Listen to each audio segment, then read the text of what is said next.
Welcome to on record.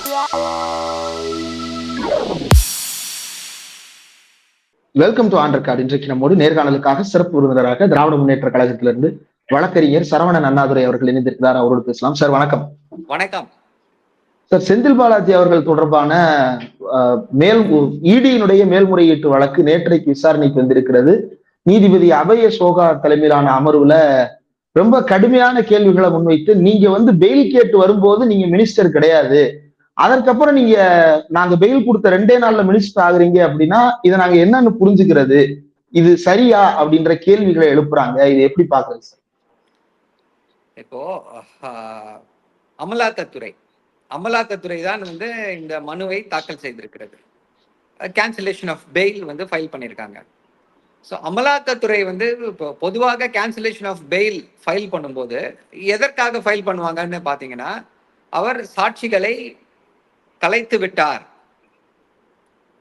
இல்ல சாட்சிகளை மிரட்டுகிறார், ஆவணங்களை அழித்து விட்டார், இந்தியா விட்டு தப்பி போறாரு, நீதிமன்றத்துக்கு ஒத்துழைப்பு கொடுக்கவில்லை அப்படின்னு அந்த செயல்களிலே அவர் ஈடுபட்டிருந்தார் அப்படின்னா, ஐயா நீங்க பெயில் கொடுத்தீங்க, ஜெயில இருக்கும்போது இதெல்லாம் நடக்கல, ஆனா பெயில வந்த உடனே இதையெல்லாம் இவர் செய்திருக்கிறார், மீண்டும் அதே தவறை செய்கிறார் அப்படின்னும் பொழுது ஜாமீனை கேன்சல் பண்ணலாம். அதுதான் கேன்சலேஷன் ஆஃப் பெயிலோட ஜூரிஸ்ப்ரூடன்ஸ். இதனாலதான் கேன்சல் பண்ண முடியும். ஆனா இது எதுவுமே இல்லாம அமலாக்கத்துறை என்ன பண்ணுது, புதிதாக ஒரு இதை கொண்டு வராங்க. இவர் அமைச்சராகிவிட்டார், அமைச்சரானா இதெல்லாம் நடக்கும் அப்படின்ற அனுமானத்தின் அடிப்படையில இந்த மனுவை தாக்கல் செய்திருக்கிறார்கள். சோ அந்த அடிப்படையில நீதிபதிகள் இந்த கேள்வியை எழுப்பி இருக்கிறார்கள். இப்போ இந்த வாதத்தை எடுத்துக்கொண்டோம், இதுதான் இனிமே அப்படின்னா, குற்ற வழக்குகள்ல இருக்கக்கூடியவர்கள் யார் மேலெல்லாம் குற்றப்பத்திரிகை தாக்கல் செய்யப்பட்டிருக்கோ அவங்க யாருமே அமைச்சர்களாக தொடர முடியாது. ஏன் அப்படின்னா, அப்போ அவர்களும் அந்த அமைச்சர் பதவியை வைத்துக்கொண்டு சாட்சிகளை கலைப்பதற்கு முற்படலாம் என்ற அந்த ஒரு நியாயமான இது வருது. ஸோ இது அப்படியே அந்த entire bail jurisprudence, cancellation of bail ஜூரிஸ்ப்ரூடன்ஸையே ஒரு மாற்றக்கூடிய நோக்கில் இருக்கு. ஸோ இது எப்படி இதாக போகுது அப்படின்றத நம்ம பொறுத்திருந்து பார்க்க வேண்டும். அமைச்சர்கள் மேல வழக்குகள் நடந்து கொண்டுதான் இருக்கிறது இந்தியா முழுக்க. பாஜக அமைச்சர்கள், ஒன்றிய அமைச்சர்கள் மேலெல்லாம் வழக்குகள் நடந்து கொண்டே தான் இருக்கிறது. ஸோ எந்த அடிப்படையில இப்போ இதை ஏற்றுக்கொள்வது என்ற அந்த கருத்தும் முக்கியமான விஷயம். இப்போ அவர் அமைச்சராக இருக்கிறாரா அமைச்சராக இல்லையா என்பது செகண்டரி. முக்கியமான விஷயம் என்ன அப்படின்னா, அவர் சாட்சிகளை கலைக்கிறாரா இல்லையா. இதுக்கு நம்மளால பல எடுத்துக்காட்டுகளை சொல்ல முடியும். செல்வி ஜெயலலிதா அவர்கள் 2001 அவர் அப்போ ஒரு தண்டிக்கப்பட்ட குற்றவாளியாக இருந்தார், முதலமைச்சராக ஆகிறார். உச்ச நீதிமன்றம் முதலமைச்சராக பதவியேற்றது தவறுன்னு சொல்லி அதை இது பண்றாங்க. பின்னர் மீண்டும் அந்த வழக்கிலிருந்து விடுதலை ஆயிட்டு முதலமைச்சராக பதவியேற்கிறார். அப்போ தமிழ்நாட்டில் அந்த வழக்கு நடக்கிறது, சொத்து குவிப்பு வழக்கு. அவர்கள் விடுதலை பெற்றது டான்சி மற்றும் கலர் டிவி ஸ்கேம்ல விடுதலை வாங்குகிறார்கள். இதுல சொத்து குவிப்பு வழக்கு நடந்து கொண்டே இருக்கிறது. அதுல எல்லாருமே அரசு சாட்சிகள், எல்லா சாட்சியும் பல்ட்டி அடிக்குது. அவங்க அதாவது முதல்வராக இல்லாத பொழுது என்ன நடக்குது, சாட்சிகள் எல்லாம் ப்ராசிக்யூஷனை ஒத்து பேசுறாங்க. திருப்பி செல்வி ஜெயலலிதா அவர்கள் முதல்வரான பிறகு எல்லா சாட்சியும் பல்ட்டி அடிக்குது, எல்லா சாட்சியும் பிறல் சாட்சிகளாக மாறுகிறது. நாங்க முன்னாடி சொன்னது தவறு. அது என்ன பியூட்டினா, அந்த சாட்சிகள் எல்லாம் செல்வி ஜெயலலிதாவால மீண்டும் வரவழைக்கப்பட்டு ரீகால்ட் அண்ட் ரீஎக்ஸாமின்ட், அப்போ பிறல் சாட்சிகளா மாறுறாங்க. அப்போ உச்ச நீதிமன்றத்திடம் திமுக முறையிட்டது, பேராசிரியர் அன்பழகன் முறையிட்டார். அப்போ உச்ச நீதிமன்றம் நீங்கள் முதல்வராக இருக்க விரும்புகிறீர்களா இல்ல உங்க ஜாமீனை கேன்சல் பண்ணவான்னு கேட்கல. அந்த வழக்கை மாத்துறாங்க, கர்நாடகாவுக்கு மாத்துகிறார்கள். ஏன் அப்படின்னா, அங்க ஒரு சம்பவம் நடந்திருக்கிறது, there was an overt act. இங்க அந்த மாதிரி எதுவுமே நடக்கல, இன்னும் சாட்சி விசாரணையெல்லாம் தொடங்கவே இல்லை. இது எல்லாம் அனுமானத்தின் அடிப்படையிலேயே சென்று கொண்டிருக்கிறது. உச்ச நீதிமன்றம் அமலாக்கத்துறை என்ன பண்றாங்க, ஒரு டெக்னிக்கல் இதை வச்சு இது பண்ணிட்டு இருக்காங்க. நீங்க ஜாமீன் வாங்கும்போது அவர் அமைச்சராக இல்லை, ஜாமீன் வாங்கின பிறகு அவர் அமைச்சராக இருக்கிறார் அப்படின்ற அந்த ஒரு கருத்தை முன்வைக்கிறார்கள். இது இப்படி பார்க்கலாம், இன்னொரு முறையாகவும் பார்க்கலாம். அவர் வந்து அமைச்சராக தொடரக்கூடாது என்று அதிமுக வழக்கு போட்டுச்சு. அந்த வழக்குல சென்னை உயர்நீதிமன்றம் அவர் அமைச்சராக தொடர்வதற்கு எந்த விதமான ஒரு தடையும் இல்லை. He is qualified to be an MLA. Therefore, he is qualified to continue as a minister னு சொல்லி தெளிவான தீர்ப்பை கொடுத்தது. உச்சநீதிமன்றத்துக்கு போறாங்க. உச்சநீதிமன்றமும் அந்த தீர்ப்பை ஆமோதிக்கிறது. அப்ப 2 தீர்ப்புகள் இருக்கு.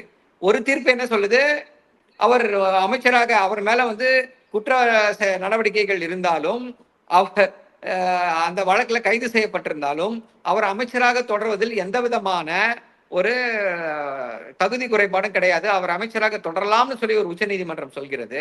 இப்போ உச்சநீதிமன்றம் இன்னொரு அமர்வு என்ன சொல்லுது, உங்களுக்கு ஜாமீன் வேணுமா, அமைச்சர் வேண்டுமா அப்படின்ற அந்த கேள்வியையும் அவர்கள் முன்வைக்கிறார்கள். ஸோ இதை வந்து நம்ம ஒரு கான்ட்ரடிக்ஷனா தான் இதை வந்து பார்க்க முடியும். இல்ல சார், இப்ப இந்த வழக்குல வந்து இப்ப நீங்க சொன்னது போல இன்னும் சாட்சி விசாரணைகள் தொடங்கல அப்படின்ற வாதத்தை கபில் சிபல் அவர்கள் சொல்லும் போது, நீதிமன்ற அந்த அமர்வின் தலைமை வந்து என்ன கேட்கிறாங்க அப்படின்னா, யூ ஹேவ் ஆல்ரெடி இன்ஃபுளுயன்ஸ்டு அப்படின்ற ஒரு வாதத்தை அவங்க முன்வைக்கிறாங்க. நீங்க அமைச்சரா மாறும் பொழுதே யூ பிகம் அன் இன்ஃபுளுயன்ஸ் அப்படின்ற விஷயத்தை அவங்க குறிப்பிட்டு இதை கேட்கிறாங்க. அதை எப்படி புரிஞ்சுக்கிறது சார்? நீதிமன்றம் இந்த விஷயத்த இல்ல, இது நல்ல உச்ச நீதிமன்றம் வந்து ஒரு நல்ல கேள்வியை கேட்டிருக்கு. அப்போ இந்த இந்த நீங்க கேள்வியை கேட்கறீங்க இல்லையா, if you become a minister, once you become a minister you already influenced அப்படின்னும் பொழுது, அப்ப இந்த தீர்ப்பு வந்து எல்லா அமைச்சர்களுக்கும் பொருந்த வேண்டும் தான் சொல்றோம். இந்தியாவில் இருக்கக்கூடிய எல்லா அமைச்சர்களுமே குற்றப்பத்திரிகை தாக்கல் செய்யப்பட்டு சாட்சிகள் வந்து விசாரணை தொடங்க இருக்குது இல்ல தொடங்க போகுது அப்படின்னா, அப்போ இந்த தீர்ப்பை நீங்க எல்லாருக்கும் பயன்படுத்துங்க. No one can be a minister அப்படின்னு சொல்லுங்க. அப்போ வந்து எந்த விதமான ஒரு கேள்வியும் எழாது. சோ உச்சநீதிமன்றம் என்ன செய்ய போகிறது, இதை வந்து ஒட்டுமொத்த இந்தியாவிலையும் எந்த அமைச்சரும் குற்றப்பத்திரிகை தாக்கல் செய்யப்பட்ட பிறகு தொடர முடியுமா அப்படின்ற அந்த இதுல தீர்ப்பு சொல்றாங்களான்றத பார்க்கணும். இன்னொன்னு, இதே கேள்வி உச்ச நீதிமன்றத்திற்கு முன் வந்துச்சு. என்ன அப்படின்னா, ஒருத்தர் மேல குற்றப்பத்திரிகை தாக்கல் செய்யப்பட்டாலே, குற்றச்சாட்டுகள் வணையப்பட்டாலே, சார்ஜஸ் ஃப்ரேம் பண்ணாலே அவங்க வந்து எம்பியா எம்எல்ஏவா நிக்க கூடாது, அதற்கு தடை விதிக்க வேண்டும் என்று உச்ச நீதிமன்றத்துல ஏற்கனவே வழக்கு தொடுக்கப்பட்டது. அந்த வழக்குல உச்ச நீதிமன்றம் வந்து இதுல நாங்க தலையிட முடியாது, இதுல எந்த தீர்ப்பும் கொடுக்க முடியாது அப்படின்னு சொல்லி அதை தள்ளுபடி செய்யறாங்க. So this is not the first time this issue is before the Supreme Court. அப்ப இவ்வளவு முன்னுதாரணங்கள் உச்ச நீதிமன்றத்துல, உயர் நீதிமன்றத்துல, அதுவும் செந்தில் பாலாஜி அவர்கள் வழக்கிலே ஒரு முன்னுதாரணம் எல்லாம் இருக்கும் பொழுதும் கூட இந்த விசாரணை வந்து இவ்வளவு கடுமையாக நடப்பதற்கு காரணம் இது யூசுவல் ப்ரொசீஜர் தானா, அல்லது இடி தரப்புல வேற வாதங்கள் எதுவும் வைக்கிறாங்களா? இல்ல இடி தரப்பு பண்ற விஷயம் தாங்க இது. இடி தரப்புல இருந்து அப்படியே ஒரு தேவையற்ற பயத்தை திரு செந்தில் பாலாஜி அவர்களை எப்படியெல்லாம் டார்கெட் பண்ணாங்க அப்படின்றத நாம் எல்லோரும் அறிவோம். இடி பண்ற வேலை தான் இதெல்லாம். இப்போ ஹேமந்த் சோரன் அவர்களுக்கு இதே மாதிரிதான் ஜாமீன் கொடுக்கப்பட்டது. அவருக்கும் ஜாமீன் கொடுத்தாங்க. அவர் ஜாமீன் கொடுப்பதற்கு முன்னால் முதல்வர் வாங்கி பின்னரும் முதல்வர் ஆனார். அதுக்கப்புறம் தேர்தலில் ஜெயிச்சு இப்பவும் முதல்வரா இருக்காரு. சோ அப்ப அதை எப்படி எடுத்துக்க முடியும்? அரவிந்த் கெஜ்ரிவால் வழக்குல சொன்னாங்க, அரவிந்த் கெஜ்ரிவால் வழக்குல கண்டிஷனா போட்டாங்க. என்ன கண்டிஷன் போட்டாங்க அரவிந்த் கெஜ்ரிவால் வழக்குல? நீங்க வந்து போகக்கூடாது, செக்ரட்டேரியட்டுக்கு போகக்கூடாது, இது சம்பந்தப்பட்ட ஃபைல்ல கையெழுத்து போடக்கூடாதுன்னு உத்தரவு போட்டாங்க. அவர் என்ன சொன்னாரு, that will be frustrating my position as chief minister, அதனால நான் ராஜினாமா பண்ணிட்டு போனார். எந்த விதமான ஒரு கண்டிஷனும் இங்க இல்லையே, அந்த மாதிரி கண்டிஷன் பெயில் இங்க இல்லையே. ஓகே, இதுல வந்து இப்ப நீங்க ஜெயலலிதா அவர்கள் வழக்க சொல்லும் பொழுது தமிழ்நாட்டுல விசாரிக்க தேவையில்ல, கர்நாடகால வச்சு விசாரிங்கன்னு சொன்னதாக ஒரு விஷயத்த சொல்றீங்க சார். உச்சநீதிமன்றத்துல கபில் சிபலுமே அவர் அமைச்சராக தொடர்வது இன்ஃபுளுயன்ஸ் ஆகும்னு நீங்க நினைச்சீங்கன்னா வேற மாநிலத்துல டிரான்ஸ்பர் ஆர்டர் கொடுங்க அப்படின்னு கேட்கும் பொழுது நீதிமன்றம் என்ன சொல்றாங்கன்னா, 1000 சாட்சியங்கள் இருக்கிறார்கள், அவ்வளவு பேரையும் அப்படிலாம் நாங்க மாத்த முடியாது அப்படின்ற ஒரு வாதத்தையும் சொல்றாங்க. அப்ப இது ப்ரீஜுடிஸா சார்? இப்போ உச்ச நீதிமன்றம் என்னன்னா, கிருஷ்ண ஐயர் சொல்லியிருக்காரு, we are final but not infallible என்று சொல்லியிருக்கிறார். ஸோ எந்த அடிப்படையில இந்த தீர்ப்பு இருக்க போகிறது என்பதே நமக்கு தெரியல. இன்னைக்கு இதை சொல்லியிருக்காங்க. மண்டே என்ன நடக்க போகிறது என்பதை பார்ப்போம். அதன் பின்னர் தீர்ப்பு வந்த பிறகு இல்ல மாற்றங்கள் இருக்குமா என்ன ஏது அப்படின்றத பார்த்துட்டு நம்ம டிசைட் பண்ணலாம் அதை பத்தி. ஓகே, கேபினெட்ல மாற்றம் இருக்க போகிறது அப்படின்னு செய்திகள் வெளியாகிட்டு இருக்கு. அந்த செய்தியை எப்படி பாக்குறேன் சார்? இல்ல, இது ஹேஷியம், இதுக்கு வந்து நம்ம பதில் சொல்ல முடியாது. என்ன நடக்கும் ஏது நடக்கும் அப்படின்னு சொல்ல முடியாது. நடந்த பிறகு ஏதாவது நடந்த பிறகு நீங்க கேள்வி கேட்டீங்கன்னா அதுக்கு நம்மால் பதில் சொல்ல முடியும். Okay, right. நிறைய விஷயங்கள் பகிர்ந்துட்டீங்க சார். இந்த நேர்காணல் தந்ததற்கு மிக்க நன்றி. தேங்க்யூ.